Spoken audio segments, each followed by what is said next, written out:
best pick. And they do it right. I mean, I even love the glove too.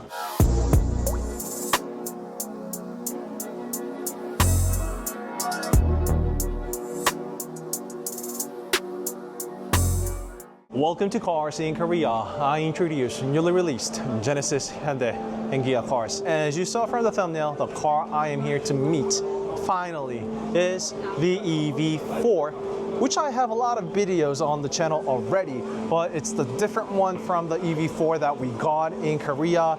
It is the EV4 that Korea never got, which is the EV4 hatchback version. I probably had to show you the rear, not the front, huh? If you are looking for in-depth review information about the car, I have tons of videos on the channel, so meet me over there. But I finally get to meet this EV4 hatchback in person, something everybody praised and loved about. However, a Korean car that Korea never got. So let's go check it out. Gotta close up the lid, and that is the proportion and the design we get. It's all about the rear with the EV4 hatchback, of course. I mean, look at this. This is the ultimate design of the EV4. I already knew when I met this car on photos and videos, but it just really solidifies my thoughts when seeing this car in person. So the front is the digital tiger mask, which all of the latest Kia EV cars have. EV4 is no exception, and we see the digital tiger nose on the upside and the down, giving the tiger nose vibe all throughout.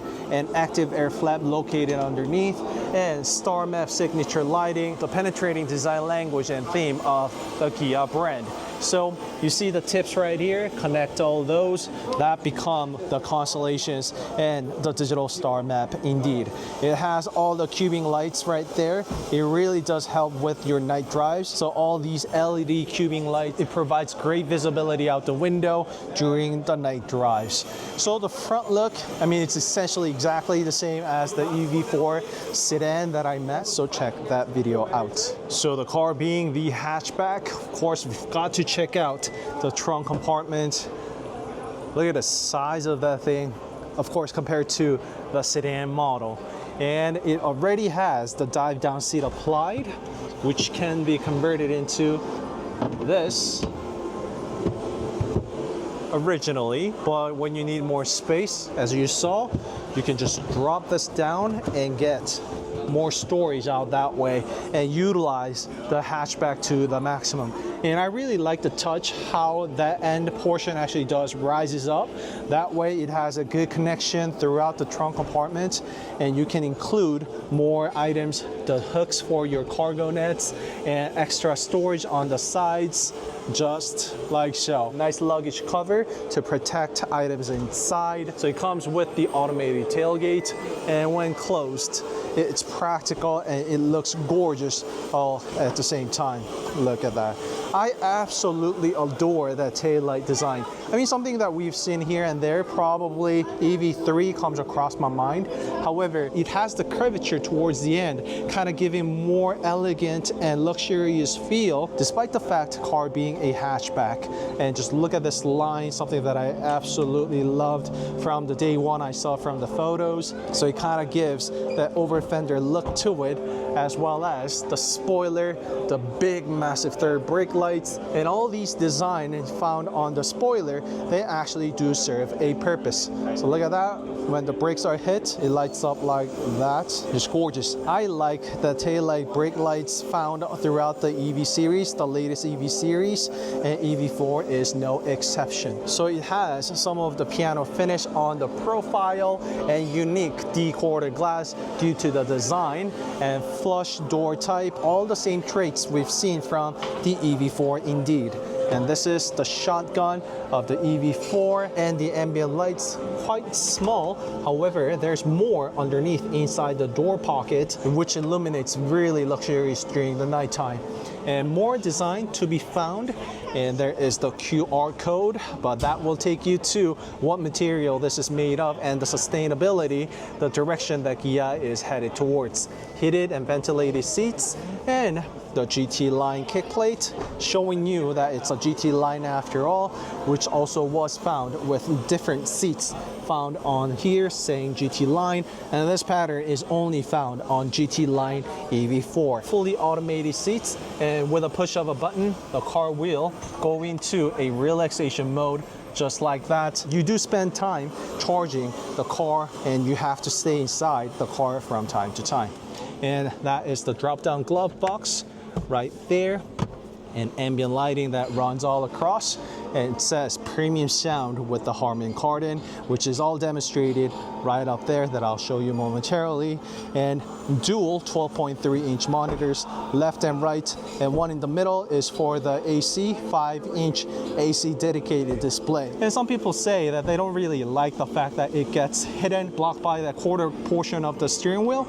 However, if you leave the car at auto with the AC, you don't really need to operate it as you drive the vehicle, so I believe that is okay. It's just a clever way of utilizing the dead space, if you will, and making the maximum best space out of the car, which is also found with the infotainment system as well as other buttons in the middle, which got translated into more space in the center console and underneath the car as well. There's more ambient lighting, and Kia got really creative with the car. As you can see, more space here and self-explanatory buttons right there. The center console in the middle. A lot of space, and retractable cup holders, which always has been my favorite ever since. Just a clever way of utilizing the space. Speaking of which, it's all made possible with the column type shifter found over there. So CCNC, connected car navigation cockpit, the latest infotainment system that we see throughout the Hyundai Motor Group. And charger port on the sides because it uses the 400 volts architecture of the eGMP. It does not support 800 volts, unfortunately. However, in real world, that speed is not slow by any means. I mean, that I've tested out myself, and you have my word. And you see the car being a hatchback, and I've been yelping all about the space it provides over the sedan version. I've got to get inside the second row seat of the hatchback, and number one, it gives me an amazing headroom, unlike the sedan version. The sedan also did provide a great headroom thanks to its design, but it's just no match when it comes to the hatchback. But actually, you know what? It might be very similar. I mean, I can still fit over a fist size over my head with the headroom and whatnot. I will double check when I get back to Korea, but I have a good feeling that it provides an amazing headroom as is already. So it's just enormous space, and the view out the window is definitely different because thanks to the quarter glass design, there's not that many EV sedans out there in the market. It makes a great addition to the market. And C-type charging ports on both of the sides, same thing as the EV4 sedan we saw, and AC vents in the middle. And just like that, you can put your document and whatnot. And Harman Kardon premium sound system. Another more luxurious seat. The same seat applies to the second row seat as well. There is no ski through, however. Wow, so I don't know, they're from Vibe, I guess. Okay, I mean, looking great together with the EV4. Stig, I guess. It is just so much fun, and that's how a mobility show, auto show is supposed to be like. Something I think we've been missing for a very long time, especially in Korea. So it's really great to be here at IAA, getting to see and meet all these concepts and latest cars in person. EV4 Hatchback, honestly, it's top of my list from Kia booth, the car that I want the most. Perhaps after the EV6 GT. All right, that's it for today's video. Don't forget to like and subscribe, CarSceneKorea. If you did, your #1 source of KDM, Genesis, Hyundai, and Kia cars, reporting live from Munich in Germany. And that is the premium sound system that I've been telling you about, which is integrated into the EV4. When I was going over in my EV2 concept video, I actually went over the whole car and booth of Kia, so meet me over there for that video as well. Drop in the comment below which one was your personal best pick. And all right, again, thanks for the warm welcome. This is what the mobility show is all supposed to be like. All right, big thumbs up. I mean, I have no idea, but check out the Vibe. It's a rental car service, they say. They do it right. I mean, I even love the glove too. I got the racing gloves and the gears on, the Stig version. All right, nice meeting you. enjoy the day. Again, this is what the mobility show is supposed to be like. It's like a festival for everybody involved in the car scene. And it is really great being here together with Korean cars, Genesis, Hyundai, and Kia. And I know there is the Genesis booth, so meet me over there. I am meeting that Genesis Magma GMR 001, the car that did race in the endurance race, the WEC, right? So I'll meet you over there. Don't miss it out. Bye-bye.